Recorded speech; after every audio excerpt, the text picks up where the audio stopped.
Welcome to Picture Language Seminar. It's December 5th, 2023 in Cambridge, Massachusetts. And we're very happy to have Dimitri Shlyakhtenko here. Dima is a revered expert in operator algebras and free probability theory. He was a student 25 years ago with Biane and Voiculescu. Now he's professor of mathematics at UCLA, and for the last 6 years, director of the Institute for Pure and Applied Mathematics. We're very much looking forward to your talk, Dima, on free dimension. Thank you so much. The floor is yours. Thank you so much. And I just wanted to thank for the invitation and the amazing hospitality here in Cambridge. It was really a fantastic visit and very stimulating, many very interesting discussions here. So this is a very diverse audience. So I thought I would tell you a little bit about somehow the classical motivation for all of this. And I think even in the classical case, the classical probability case, there is something that apparently is new. And if it's not new, I would really like to know about this because I'm actually too lazy to make some computations, so something that is in front of me. Then I will switch somehow to the non-commutative version. And I apologize, this probably is not exactly connected to quantum information, but maybe it will be actually inspiration for something to do with quantum information. That was my hope for selecting this topic. So, no apologies are needed. So I will talk about the classical case first. And so in the classical case, let's say that we have a random vector. So we have n say real valued random variables. And just to be concrete, the prototypical situation would be that we have some measure on our, you know what, let me call it on RD, probability measure on RD. And then these are the coordinate functions.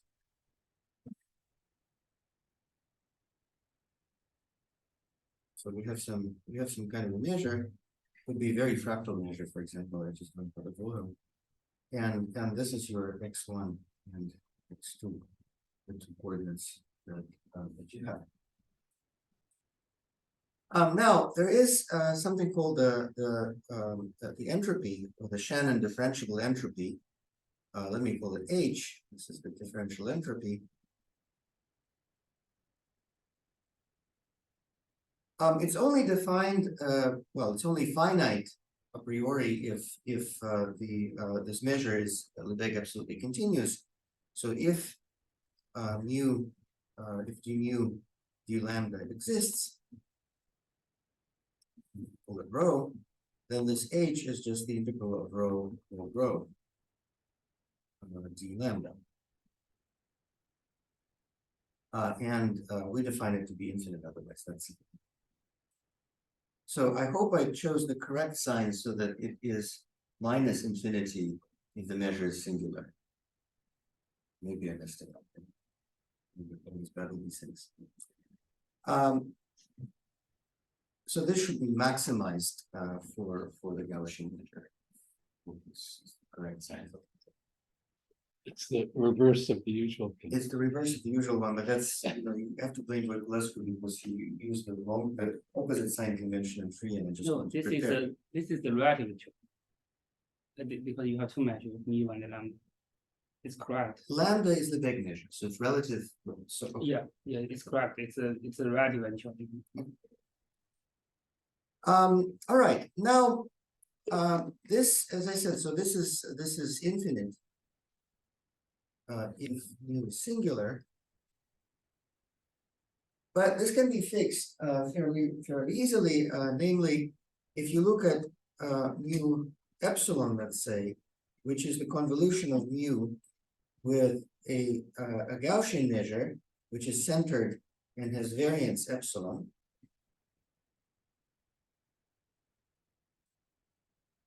Then, of course, the measure becomes smooth. And immediately H of mu epsilon is finite. And you can look at various quantities where you try to regularize regularized way that divergence if you measure mu is singular. Let me look at two. One is where I take the entropy of mu epsilon. So again, this quantity below, if I chose the sign correctly, this should go to minus infinity if as epsilon goes to 0, if mu is singular. And then I can add to it what would be the divergence rate, which the worst divergence rate, which would be d times log of square root of epsilon. And then I can take a limit of this. So limit as epsilon goes to 0. Now, in the very extreme case that mu is a discrete measure, what you get is the discrete entropy of mu, if mu is discrete.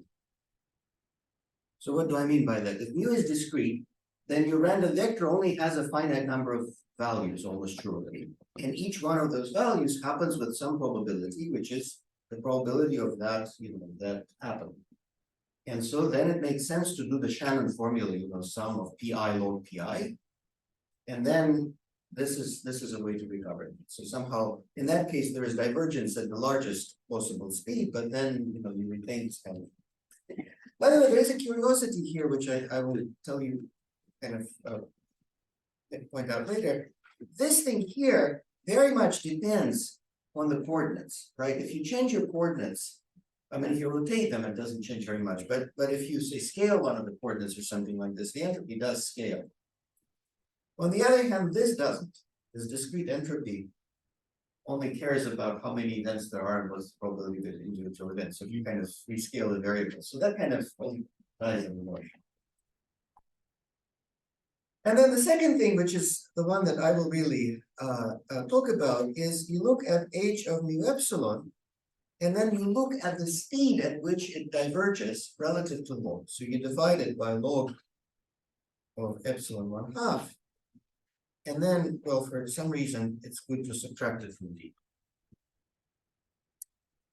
And it turns out that this thing here is a fractal dimension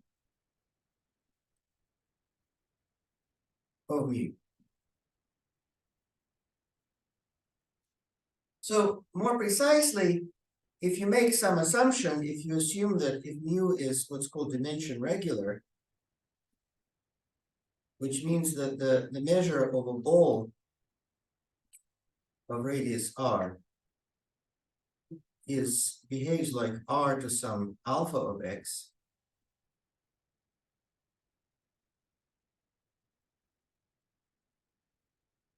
in that case, what you get is the average value of this dimension.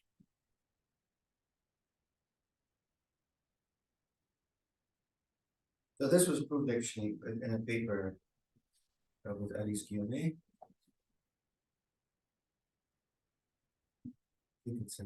Why is it not showing up? I think we changed the color. I changed the color. So Ah. or It's very difficult to read. Sorry. Okay. It's so nice with my screen this way. Yeah. Okay, It's nice here. I'll avoid the virtual colors. Okay. All right. So that's what you want to do. So there's this kind of entropic way of obtaining various quantities, and then let me talk about another quantity that sort of behaves like this, and oops, this way. So the other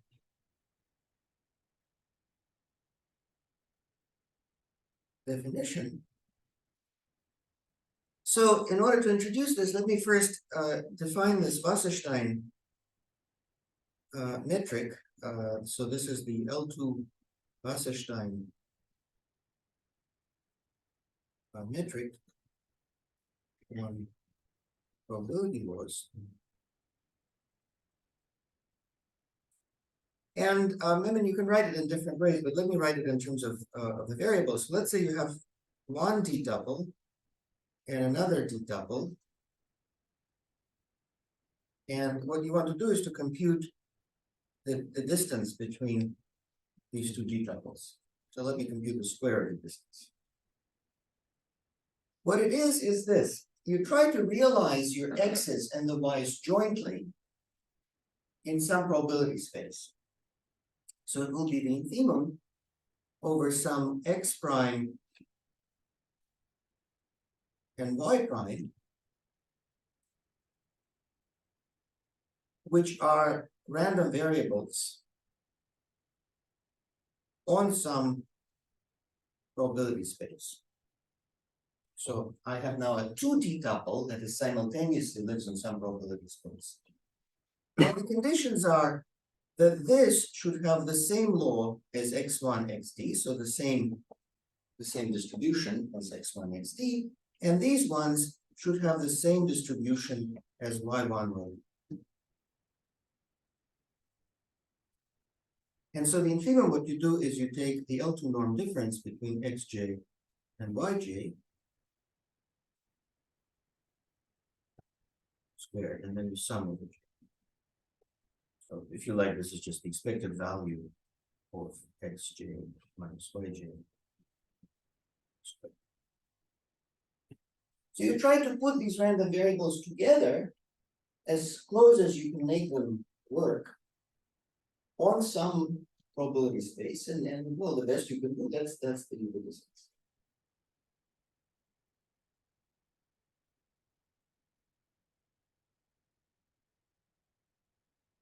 And there's some very nice properties of this distance, but for example, there's a big theorem due to Grenier. Informally, almost always, the way this distance is realized is to realize y's as functions of x's. But let's say, just say like this, if the law of, say, x1, xd is nice enough, e.g. the big absolutely continuous, although we need much less, then the optimum is achieved, optimum in this infimum, when yj's are actually functions of your x's. And in fact, this vector, this function f is monotone in the sense that f is the gradient of a convex function. So why do you say that a function is monotone when it's a gradient? Well, if you compute its partial derivatives, that's a matrix, that's the Hessian of phi. So it's just saying that a function is monotone if its first derivative is positive as a matrix. And that's actually an if and only if. So the optimum is achieved if you can write your y's as functions of x's in such a way that f is monotone, that actually you have reached a limit. So that's a very nice result, and it gives makes this distance actually quite computable in the classical case. Now, last thing I want to do is to again start with mu, again a measure on RT as before. And then I can look at this mu epsilon, which is mu involved with a Gaussian. What we can look at is how far this measure moves from itself if you convolve it with if you convolve with the Gaussian. So I wrote it in terms of random variables. If I have this x1, xd, the way to think about it is that we have some, say, let's say B1, BD, which are IID 0, 1 Gaussians. And then you look at the, so what I mean by this is the Wasserstein distance, since I use the notation for variables, between the d top of x1 plus root epsilon b1, x d plus root epsilon bd, and x1. So you can ask how quickly does it go? Well, it goes to 0 obviously when you remove epsilon. And there's an obvious upper estimate. You see that this is certainly less or equal, well, if you square it, that will be less or equal than epsilon, I guess d times epsilon. Because you can do a stupid coupling, just make them independent, right? Take the x's and then just couple them with these xi plus square root of bi by coupling the x's to the x's and the bi's to keep them independent. Then the distance between xi and xi plus square root of epsilon b is just b times root epsilon. That's a 0, 1 Gaussian, so that has variance epsilon. You add up all the epsilons, you get to this. So the quantity of interest ends up being this.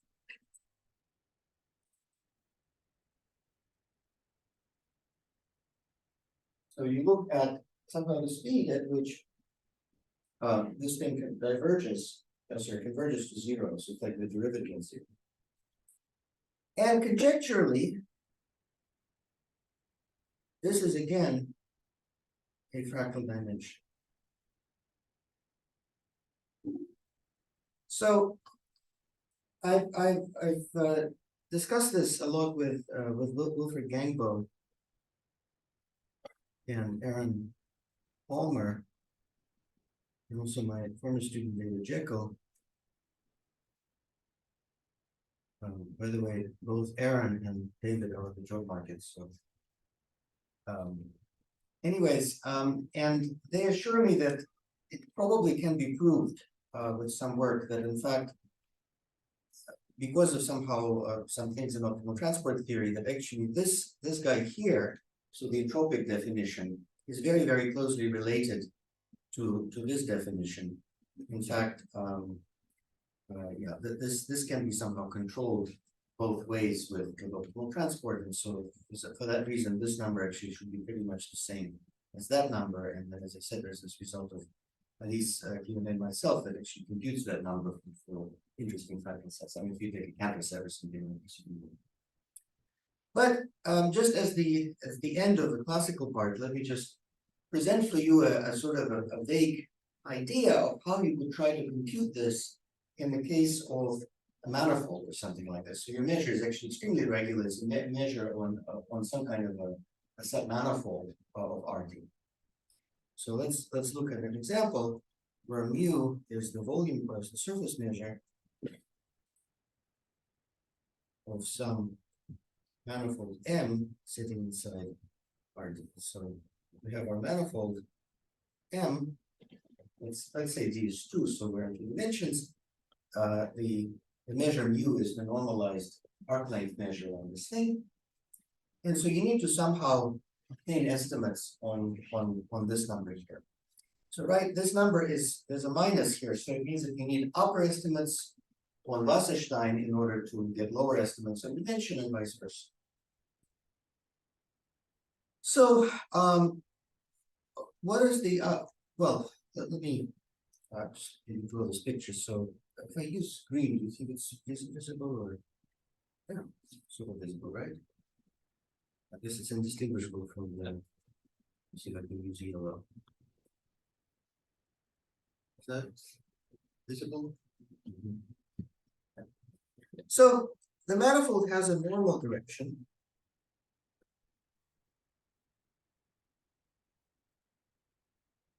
In fact, this normal direction, there's this wonderful function which is called the distance to the manifold.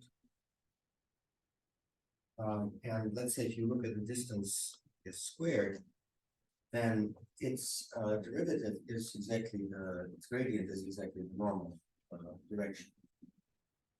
Maybe I should no, sorry, I should not use derivative is nomenclature. This is a wonderful function. It's a Lipschitz function of Lipschitz constant 1, obviously. Okay, so now what have we got? We have some kind of a diffuse measure. So I'm going to paint something like this. The yellow thing is like mu epsilon. And so you flatten the measure a bit. And now your goal is to try to move it back in some optimal way to produce the arc length measure. Well, what are you going to do? There's an obvious picture how to do this, namely you just project, squash it down along the normal direction. How much do you pay? Well, along the manifold, you pay absolutely nothing, right? Because you're not moving anything, right? All your motion is in the normal direction. In the normal direction, you basically have one Gaussian, effectively, that you're squishing down. So you're paying as much as the variance of that Gaussian. So we're paying one price of one Gaussian. We're in 2 dimensions, but we're paying the price. So the obvious projection, obvious plan is just to project. And the cost is something, well, the cost squared is something in the tune of epsilon. Well, that's very good for us because this tells us that the cost is at most epsilon. So in this formula, if you plug in at most epsilon for this, it tells us the dimension is at least 2 minus epsilon over epsilon. So we just prove that the dimension is at least 1, which is good. The other way is more tricky, right? Because what you want to show is that there's no better way to transport things than the obvious. Maybe there's some clever way of redistributing this thing that somehow makes things better. And here, the trick is basically the following. You use the fact that your function is Lipschitz. So this distance function is Lipschitz. So if you compute the distance function, so let's say that you have some, let's say x1 prime, x2 prime, and then let's call them 1y prime, y2 prime, where this yj, well, we can actually, without loss of generality, assume that they are things of this form.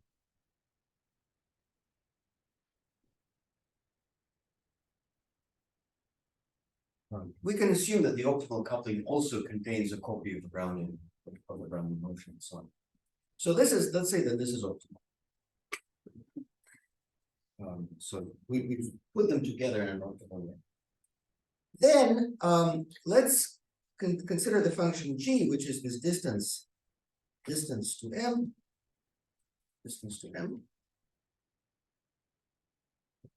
And we can compute, on the one hand, we notice that if we look at g of y1 prime plus root epsilon b1 prime, for example, or y2 prime plus root epsilon b2 prime, then we can expand it. And we roughly see that this is something like root epsilon times this b1 prime with b2 prime. We look at, I guess, g squared. So this gives us a certain so this tells us how much, sorry, minus, no, that's right here. So right, so this is only the order of epsilon. No, only order of epsilon. Sorry, the order of 2 epsilon. And then on the other hand, we know that because G is Lipschitz, we know that we have some estimates saying that the distance between x G at some point z prime minus G of z is bounded by the Lipschitz constant, which is 1 times z minus z prime. And so since we know how much that is, we know that these arguments, well, I can write this as right? It's minus g of x1 prime, y1 prime, or x2 prime. This is just zero because the distance to the manifold from them is just zero. Anyways, so what you see is that this is on the order of 2 epsilon squared. On the other hand, there's an inequality because of the Lipschitz norm that tells you how much you must move, at most can move. And if you combine them together, you get a lower bound, since you know that this is like 2 epsilon squared or something like this. You get, but anyways, so you see that it must move at least epsilon. So once you are through with that, then you, it's epsilon because the derivative of the function is only one dimensional. So you get this epsilon squared, and so you get a lower estimate on this Wasserstein distance. So from that you can plug it into the formula and improve both estimates. Is this special for d equals 2? No, there's nothing special about d equals 2, just easy to draw, but it's exactly the same argument always, right? It's the same idea that if the function is distance to the manifold, on one hand, you can compute its gradient, and on the other hand, you know that it's Lipschitz, which is good.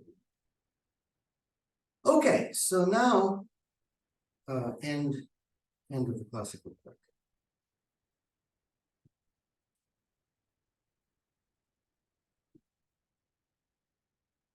You have a question? Yeah. Yes. So back to the last conjecture about the the Wasserstein distance, like d minus d. Yeah. So this one, what's the counter progress and I think that there's some relation between the Wasserstein distance and the entropy argument. So can you use that inequality to? Yeah, so there is an inequality which is variously known as the Talleyrand inequality or the transportation cost inequality or something like this, which tells you that the cost to transport a law to the Gaussian is dominated by something to do with the entropy of your law. Yeah. But here we're doing the opposite. We're transporting from the law to a small perturbation of it. So somehow the entropy transportation cost inequality. So you know, if this is the measure mu, and this is the Gaussian, then if you convolve with the Gaussian, rescale a little bit, then you get a path. The entropy cost inequality tells you, transportation cost inequality tells you more or less the length of that path is related to the entropy of the measure mu. What we're dealing with, however, is something different. We're dealing with what happens right here at the very beginning of the path and the kind of the short-term asymptotics of this thing as opposed to the long-term asymptotics. But actually it's related, and indeed, certainly the upper estimate on Wasserstein distance, which means a lower estimate on dimension, is easy from that kind of a consideration. So that indeed right away converts it to things of that nature.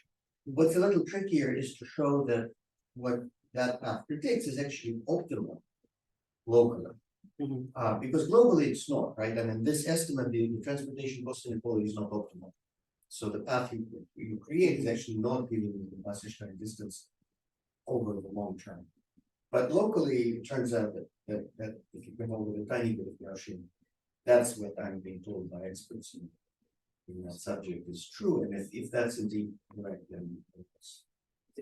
Then what's the counter progress of this conjecture? Like what's known and what's unknown? Well, I showed it to you if the measure is sufficiently nice, that if it's supported in some set that has a reasonably nice distance function with it and so on. I've actually tried by hand with a computer for a Cantor set, and I have to say that I've only tried on airplanes. but each time either I gave up or I fell asleep. So. Good.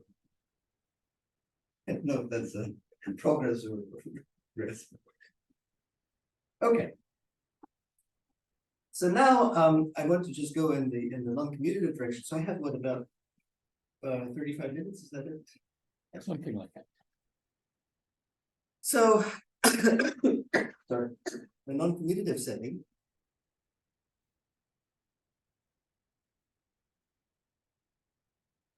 And the free case. And so much of this is, or certainly in ideology, is due to Voiculescu. So first the non-commutative situation, right? So the idea is that you replace random variables by operators. So you look at x1, xn, there and some m. This m is a von Neumann algebra. Algebra. So that just means that it's a subalgebra of bounded operators. In the Hilbert space, it's closed in the operator topology. It's not so important, but the important thing is that these are some concrete operators in some Hilbert space H. Let's say that we want to keep things real. So let's say we assume that they're self-adjoint.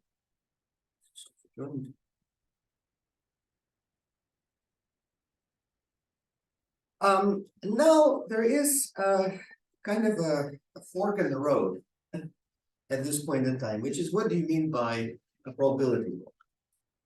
So in quantum information, if I understand things correctly, the idea is to go with the notion of density as the first, as the kind of, as the primary object. And so then the idea is that you take a state on this B of H, you look at the state, which is trace of rho dot, with rho some trace class operator, which is positive. And somehow you think of it as a non-commutative version of density, and then you can try to do all kinds of things with that. There are notions of Wasserstein difference, the notion of optical transport. A lot of the theory that I talked about has analogs in that respect. But that is not what is done in free probability theory. So we are not talking about these kinds of things. In free probability theory, the primary notion is that of a law of a non-commutative variable. And so by the law, you mean so you assume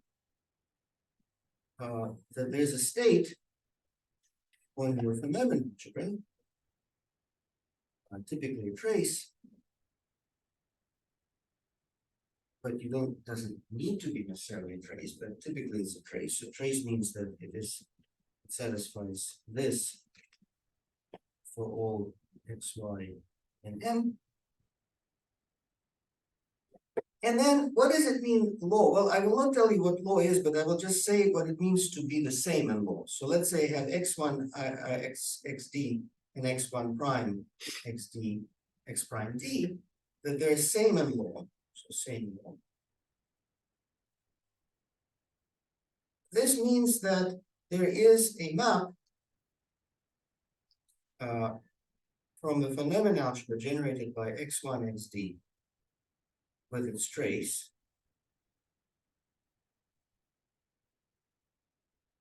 to the von Neumann algebra generated by the other ones.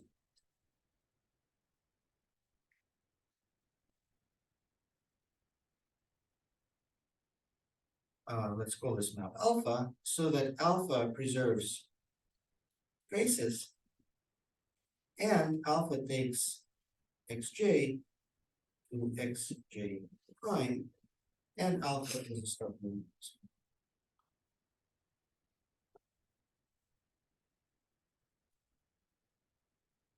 So you basically want to say that two random variables or two random vectors are the same law if there's an underlying transformation of the measure space or a portion of the measure space, a quotient of the measure space, in such a way that it takes one t-tuple to the other.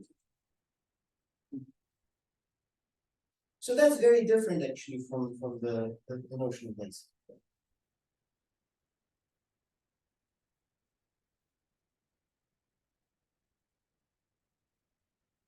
So there are many examples, but let me just give you an immediate example,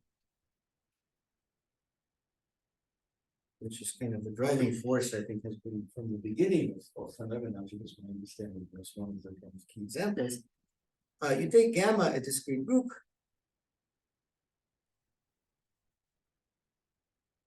For instance, you can take it to be Z, or a free group, which is the free product of two copies of Z. So on. And you look at L2 of gamma, the space of square integrable sequences on gamma, so if you like square integral functions on gamma. And there is a left regular representation. It's an action of gamma on the space by left translation. So the space has as basis delta functions on various group elements. So you have things like delta H, and then you define lambda of G on delta H to be delta of GH. So it just shifts things. And then you define a pure state actually on the ambient B of H, but it's a state that's not pure. Well, it's a vector state, I guess.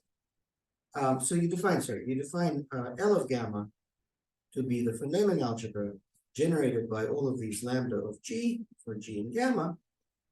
And finally, you define tau of X to be X acting on the delta function at 1, dot product with the delta function.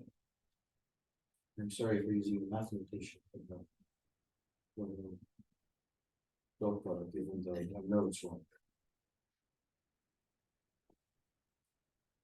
Maybe for this seminar.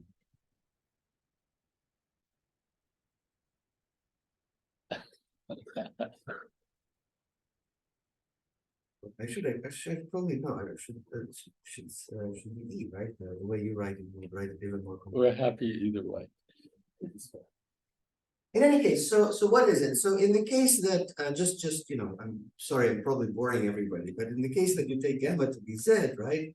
Then this L of gamma, you can identify with the von Neumann algebra that's generated by translations on Z, but by Fourier transform,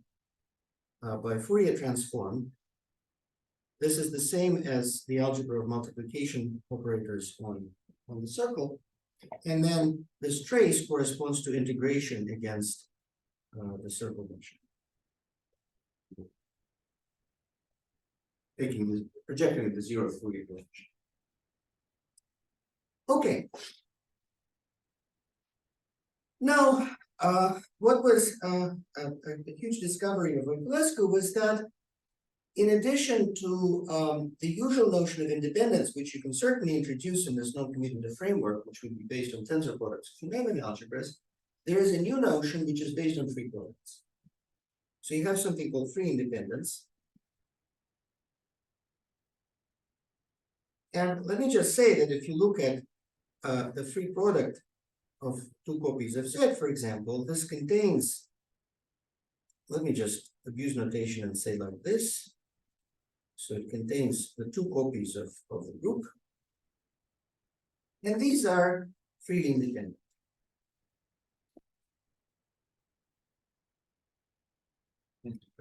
And there's a condition, I will write it down, but maybe it's not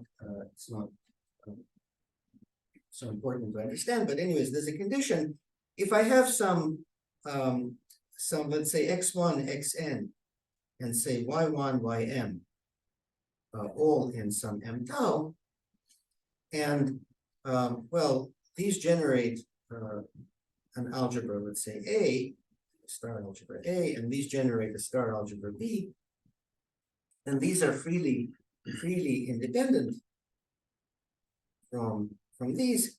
If the following thing is true, if I take the trace of such a thing, I take, say, A0, B1, A1, B2, and so on, let's say, n-1, Bn, An, where the A's are in A, and the B's are in B, and each one has expectation 0,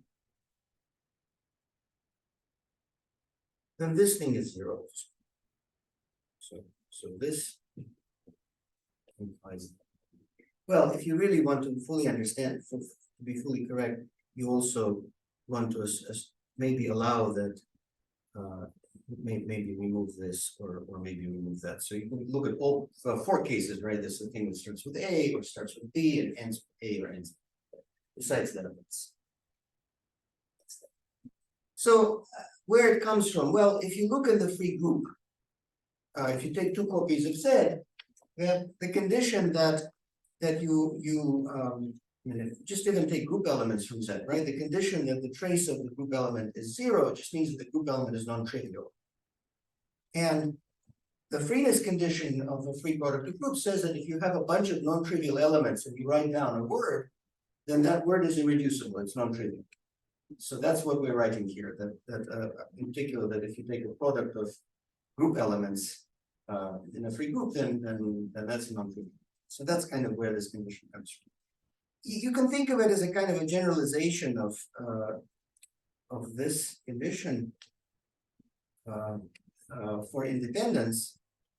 In fact, for very short words, this will be true under freeness, if you think about it, because I mean, you can check this.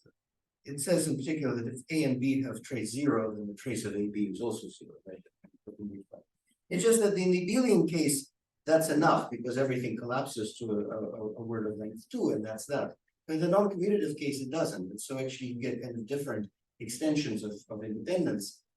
If you just start from this yellow rule, there's the free independence and classical. Now, when Voiculescu first started this, there were some early theorems. So, for example, the celebrated free central limit theorem. This is due to Voiculescu. I think it's 84, I believe.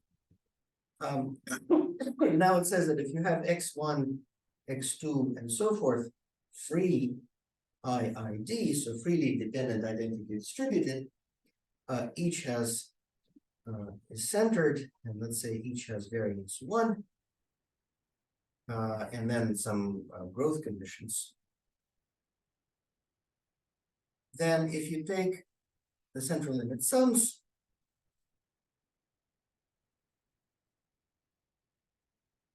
then this converges in law to the free object, to something that replaces the free Gaussian, and that is the semicircle.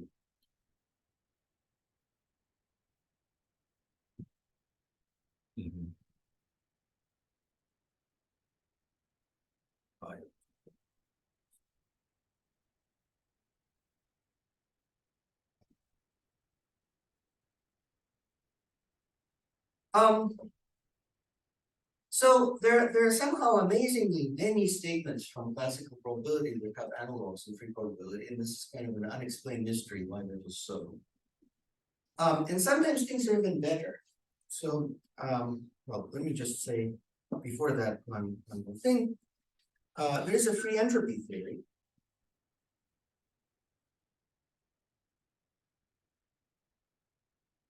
That's good. So he introduces a notion of free entropy called chi, x1, xn. And there's also a version of it called chi star of x1, xn, which they're in general apparently not equal. This is some, well, both are called free entropy, this are called microstates.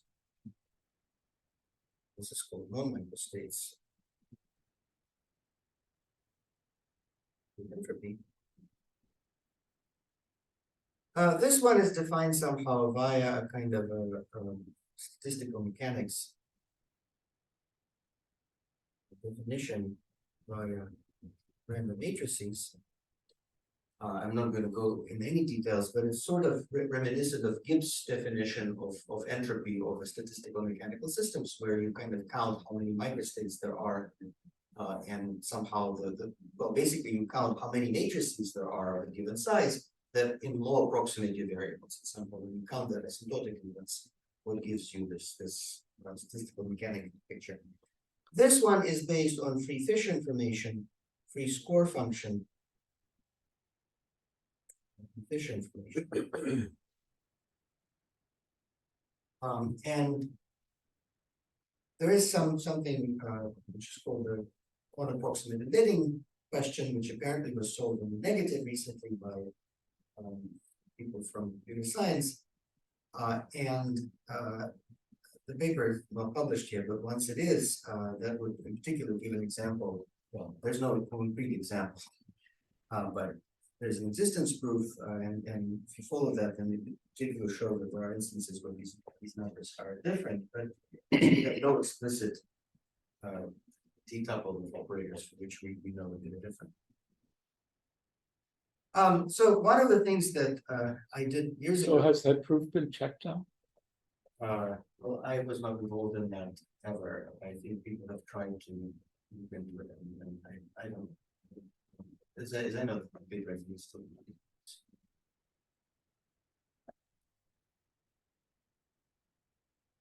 Anyway, so one just a cute aside. You can, for example, look at the following thing. What happens with entropy? Oh, I should have said one thing. If you have only one variable, so chi of a single variable is the same as chi star of a single variable, and it's basically some universal constant times the logarithmic energy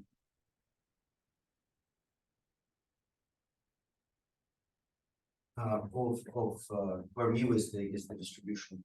So it has an explicit form. So this is what replaces this rollover O. All right. As an aside, you might be interested in knowing that if I do this and call this f of m, so I'm assuming x1, x2, etc. free IIT centered variance one, let's say. So I do a central limit sum, and I look at its entropy. This is monotone.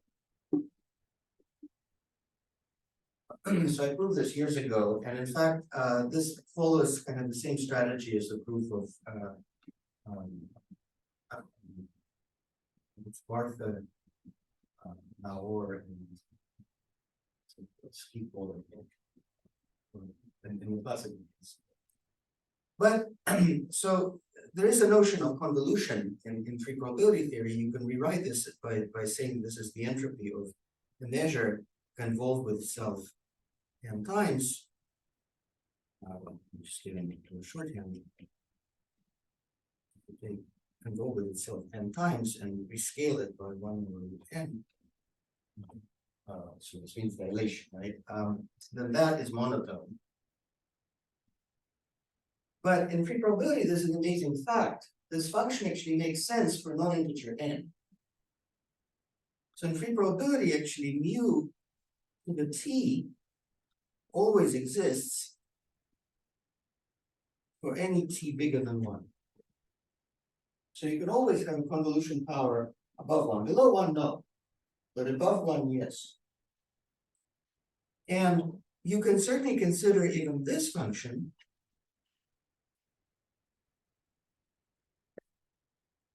and we had a small note with Terry Cow, where we proved that actually this is monotone by just taking its derivative. So we call this f, the dtf actually is more negative. So is this some Fourier transform to power t? Well, in the classical case, it would be Fourier transform to the power t, and then you run into the problem that this Fourier transform to the power t is not a Fourier transform in general. And if you take delta masses, that's not true. But in the free case, there's this R transform, which is a completely different transformation. And somehow, by miracle, it perfectly fine can be amplified by the t powers for t bigger than 1 work perfectly well, and otherwise they don't. What's even interesting is that you can look at things which are what are called infinitely divisible laws, which is when you can take an arbitrary convolution, arbitrary convolution power. So where can you do for t below 1, both in the free and the classical case, and there's a correspondence between such things. So the theory kind of goes parallel, except for the strange surprise. So in some sense, free probability sum appears kind of superior in the sense to give the proof that something is monotone by just differential computing the derivative. Okay, I'm almost running out of time, so let me accelerate a little bit.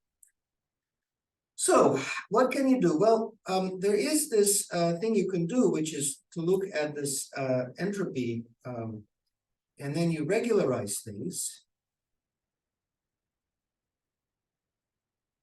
So the setting here is that you have this S1, Sn, which are semicircular, so free semicircular,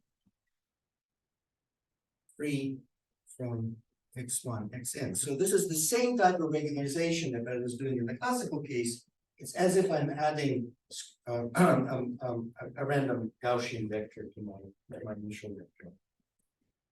And then, well, one thing you can do is I told you, you can look at this minus, I guess, plus d log epsilon 1/2, and then try to take limits.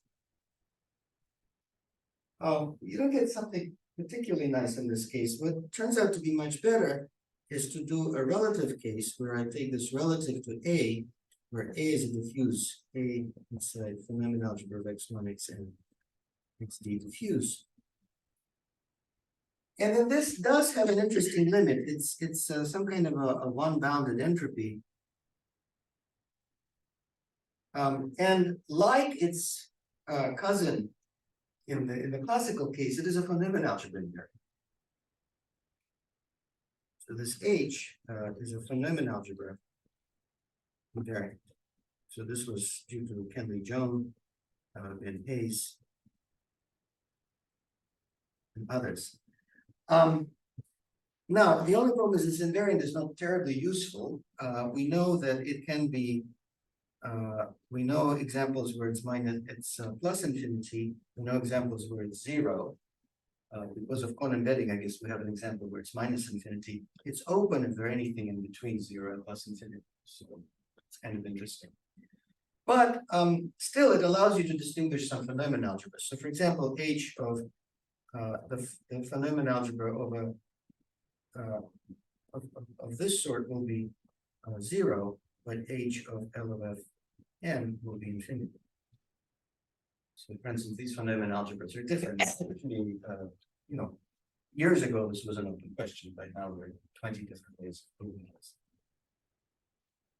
The other way is to look at this free dimension delta, which is to look at this chi of x1 plus root epsilon plus 1 is n plus root epsilon plus n divided by log epsilon 1/2 and take it away from d.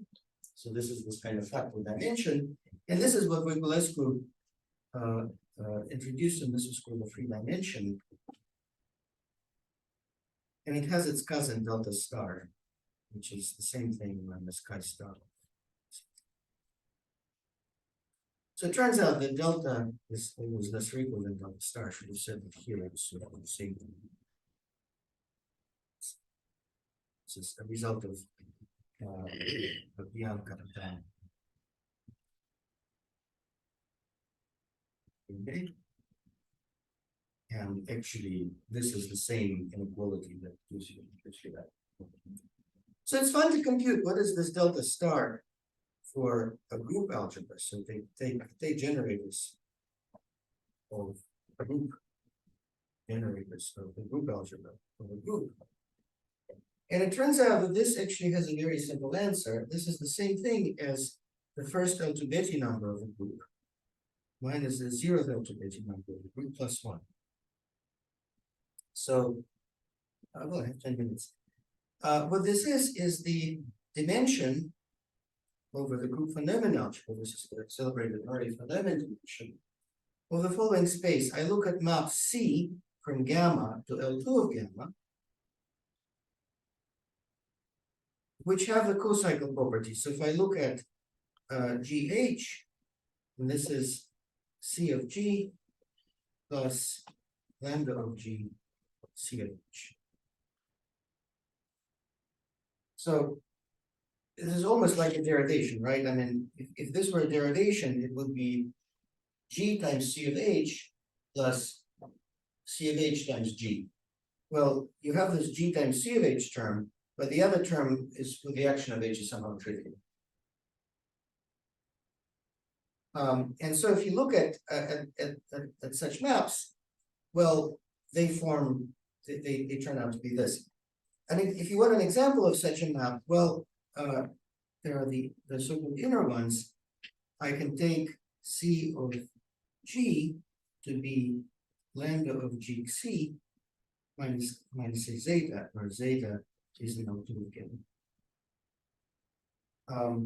So then you can check that this cocycle property is verified. And if you look at the ones which are of this sort, there are this many of them. So this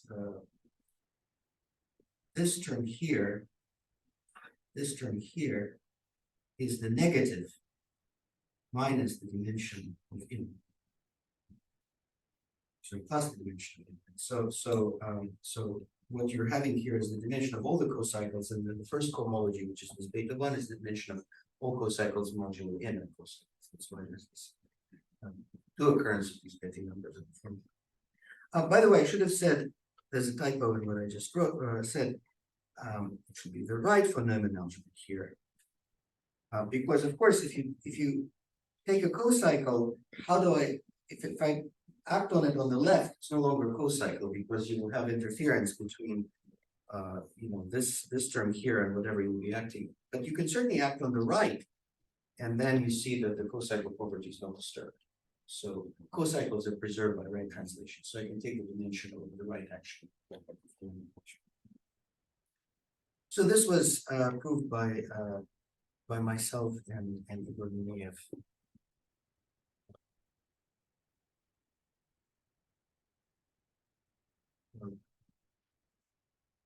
All right. Now, there is actually a stronger result. If gamma is something called sophic, I will not go into that, finitely generated and finitely presented, then you can actually deduce not only the delta, this delta, well, delta mod, well, let's say delta of C gamma is, I guess, infinite, is equal to 1. But a stronger thing, you can deduce that this H quantity of the group von Neumann algebra is actually 0. So, for example, it follows that then L of, I forgot to say and, that its first Betty number is 0.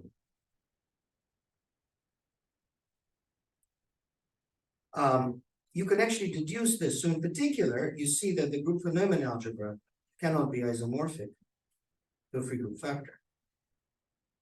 So this condition of having Betty number 0, apart from some technical requirements of the group, implies that the group cannot have the same von Neumann algebra as a free group. So this almost proves that the vanishing of the first Betty number is a von Neumann algebra invariant, because we have one implication, right? We basically have the implication that if the first Betty number of the group is 0, then H of the group von Neumann algebra is 0. If we had the other implication,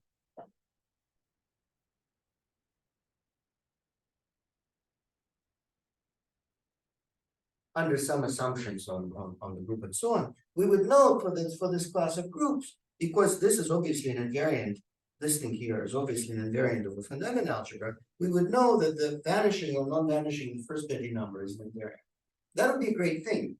Of course, it's suspected that the entire Betty number, the value of it, is an invariant, but that would solve things like the free group factor non-isomorphism problem. So that's too much to ask. But at least this should be true, that the von Neumann algebra knows whether the Betty number vanishes or not.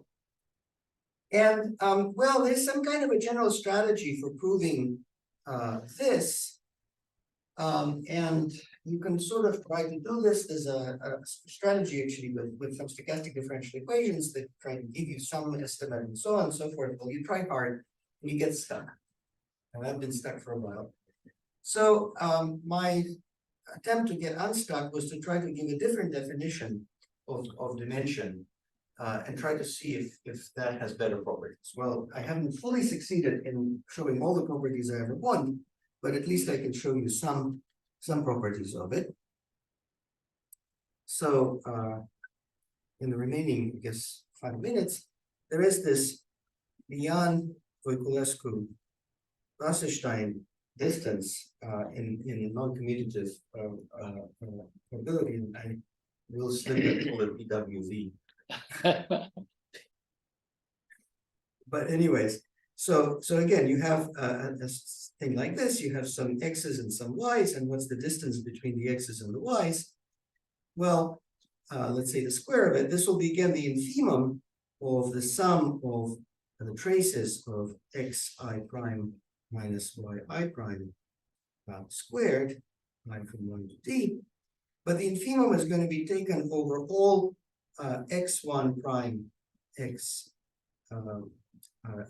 prime, y1 prime, yd prime in some Phenomenon algebra with a trace. So I'm also taking the infimum over that possible Phenomenon algebra, and the requirement that this has the same law as x1, xd, and that one has the same law as y1, yd. So if you like, I take the Phenomenon algebra generated by the x's, the Phenomenon algebra generated by the y's, I try to put them tracially into a larger Phenomenon algebra, and I move them any way I want.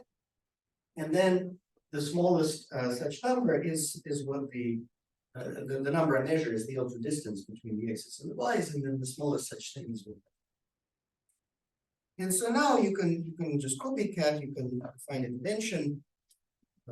So dimension w of x1 xd, well, it will be t minus some limit as let's say epsilon goes to 0. Here you take the distance in the sense of x1 xd, and then you take the perturbations of them by semicircular family.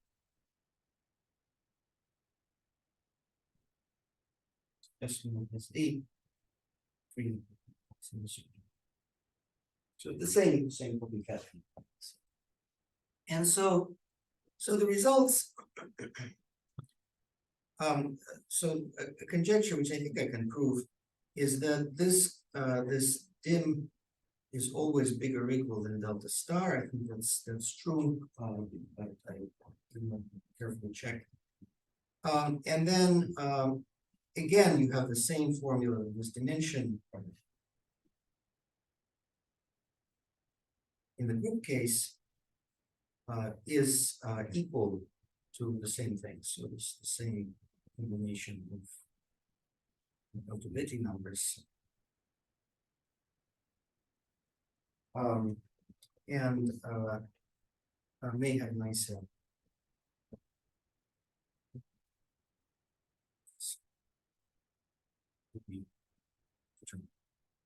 So do you have some conjectures? well, the conjecture would be that in nice cases, that I mean, it would be nice to prove that. I mean, what is not yet completely worked out is this the notion of H in this case. Is there a nice H? And if so, there's at least a chance that so the conjecture would be that beta 1, 2 of gamma equal to 0 or not equal to 0 is a number. I think there should be something from this soup. I think eventually will give. All right, I think I've wasted the time was supposed to waste. There's not a complete waste. That's thank you very much. Well, thank you very much, Kilo, for a beautiful talk. Well, I wonder if there's some more questions. There were some during the talk. I have a live question. So here you have Gaussian. So how about replace the Gaussian by Poisson? Like you do the smooth by Poisson. So what's the corresponding list? My first instinct would be that it shouldn't really matter, or even in the free case. I don't think it should matter very much what you perturb by. But I haven't really tried. I mean, the nice thing about the semicircular perturbation is that it has this property that, well, first of all, if you perturb it, the really nice property is that, this is kind of technical, but let me just put it out there. There's something called a free score function.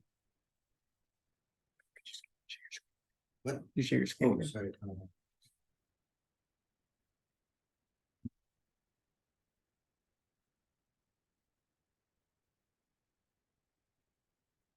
we can't see your. Wait. It's got to count down to 3.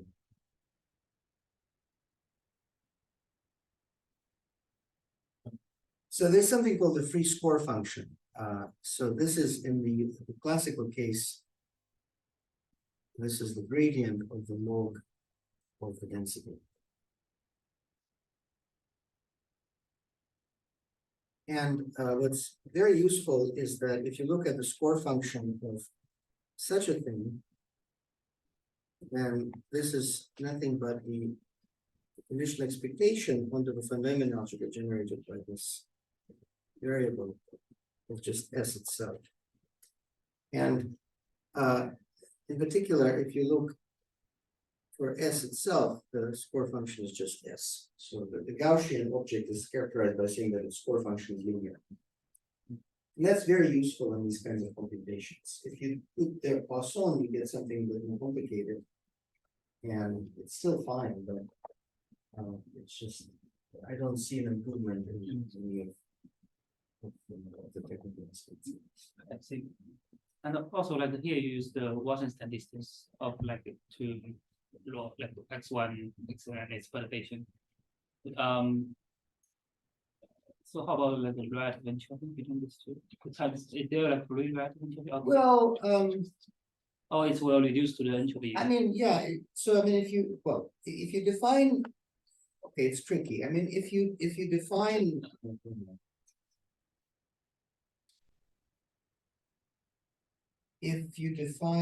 where did I go? Yeah. If you define the different ways of defining this relative entropy, if you define it the most naive way, which is the entropy of the 2 n tuples together minus the entropy of one of them, then nothing really changes because that thing that you're what are you going to be subtracting? See that the problem is that in this formula, the nice thing about the Wasserstein distance is it's defined even if this is a very singular object.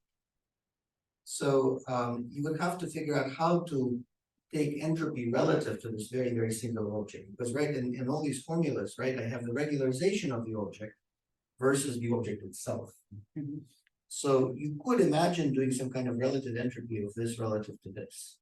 So then you have to define it in the case where the object does not itself has finite entropy. Because otherwise you could try to use the naive formula where it's the entropy of the whole thing minus the entropy of one. That formula would just be infinity minus infinity in this case. It's not going to be useful. So there is a notion of relative entropy, but the problem is that the moment you're doing things relative to something that's not immutable, then at least the definition I know about, it gets kind of icky. And so then there's a kind of a statistical mechanics definition, which is that you freeze the microstate. So you have a bigger system. You have a subsystem that you want to relativize with respect to. You choose a sequence of microstates that represents that subsystem. So you freeze them. And then you only count the microstates that work for that sequence of microstates. So that does give you kind of relative entropy, but then you have to optimize over all these choices that you've made. Because in a non-immutable case, the choices are not all the same. And then it doesn't seem to have very nice problems. But yeah, and that's certainly an interesting question. Yeah, but so then if you have even for this kind of definition of relative entropy, can you still generalize the classical the relation, the inequality or the relation between like Wasserstein distance and the relative entropy in classical case to the Fourier case? Yeah, there is well, for the non-microstates version, there is indeed an inequality like that. I am not entirely certain there is one for the microstates version with relative to the most general. So, I mean, but it's very technical. yeah, I mean, usually you will fix the one thing to be like Fourier Gaussian. We consider this kind of inequality.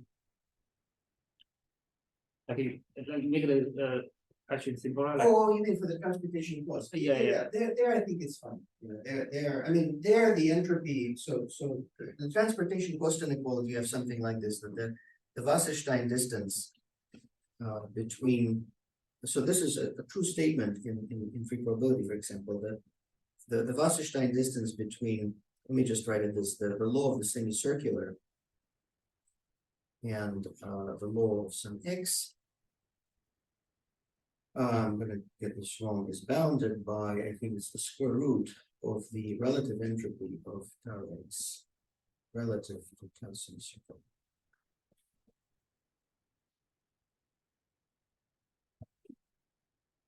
Can you explain a little bit, I mean, this notion of microstates, right? In statistical mechanics, Sure.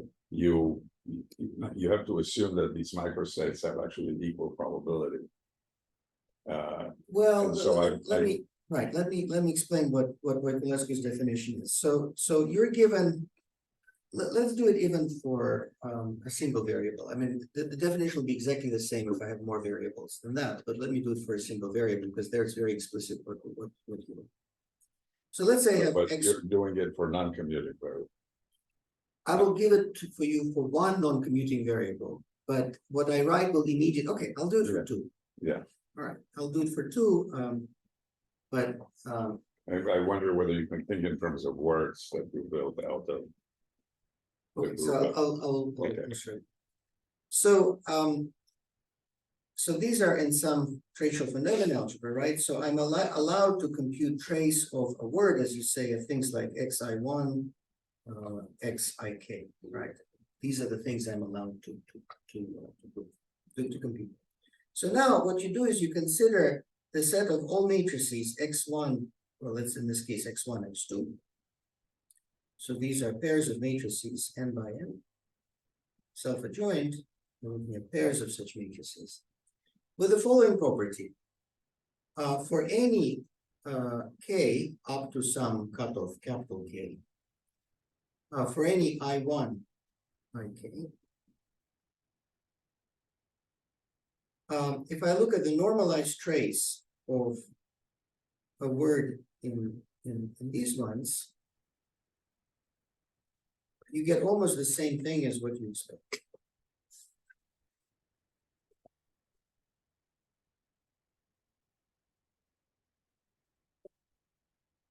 So you look at set of matrices like this. So on words up to degree k, of words up to length k, up to a mistake of epsilon, that when you compute the traces of matrices, you get approximately what you expect in the family. So you think of these as the microstates. So the observables are traces of these words. And the reason they're microstates is because there are lots of quantities that you do not observe. For example, you don't observe the 1-1 entry of the matrix. That's a variable in your system at this stage. But you forget it, that's a microscopic variable. The macroscopic variables are just these traces of words and matrices. And then instead of counting microstates, you take their volume. So you take you take so if you call this, so you take my son is really good at these things, so move this. Actually, you can resize it. And then you take the volume of this guy, right? And then you take the logarithm of it, because you're supposed to. Yeah. And then you rescale here, you put here 1 over n squared. The reason 1 over n squared is because the dimension of your matrix algebra, the real dimension is n squared, so it's 2n squared for the two matrix algebras, so that's what you think. You have to add something because you take the Lebesgue, I mean, okay, if you want to be fancy, you take a Gaussian measure of it as opposed to the volume, but if you take the volume, it will be d over 2 log n. You have to add something to correct the thing. And then you take now the lim sup as n goes to infinity, and then you take the infimum here over k and epsilon. So you remove the approximations. And that is what the definition of Voiculescu is. Now, in the particular case that 2 equals to 1, so you have only one variable. So for one variable, this condition translates into saying the following. You give me a measure mu, out of which I manufacture moments. So t to the m d mu of t, let's call them m Yeah, that's a choice, K. Call them MK, the kth mode. And so you basically look at matrices A, or let's say to be consistent with my notation, little x self-adjoint, with the property that the eigenvalues lambda 1, lambda n satisfy that sum of lambda j to the p is approximately m p for p up to k. Yeah, then it's more like lambda matrix theory. Exactly. And Yes. so then you can compute that, and then because for the eigenvalues, you understand that that's actually a gas Yeah. with the logarithmic repulsion. That's what gives you the logarithmic energy as the answer. Basically. Yeah, what's not obvious is that somehow in my head that these words, that there's a notion of mixing of words in the way we, and uniform, Right. making them uniform the way we think in terms of gas, you know. Right, but the interesting thing here is that these microstates sometimes have structure. That is, it's not the case that most of the microstates kind of look the same, but they're not really conjugate. It's not like you can make a permutation and make one microstate into the other. So that's actually kind of a big problem in some sense technically. So there is some structure to them. There are this kind and that kind and the other kind, and there are enough of them to make the world big. So it's not like they're all in the orbit of one preferred type of microstates. So it's more subtle, and But because of that conditioning is tricky.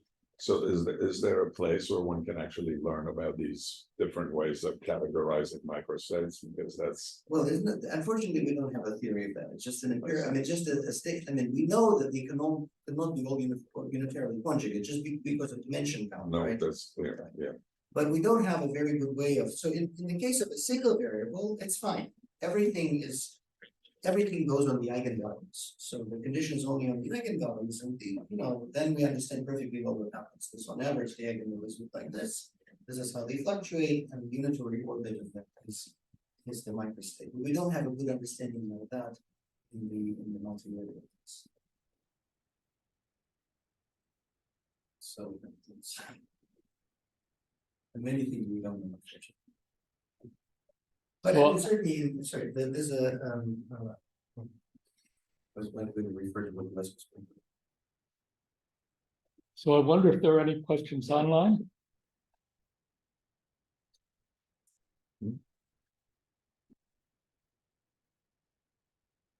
I see you have viewers online from all over the world.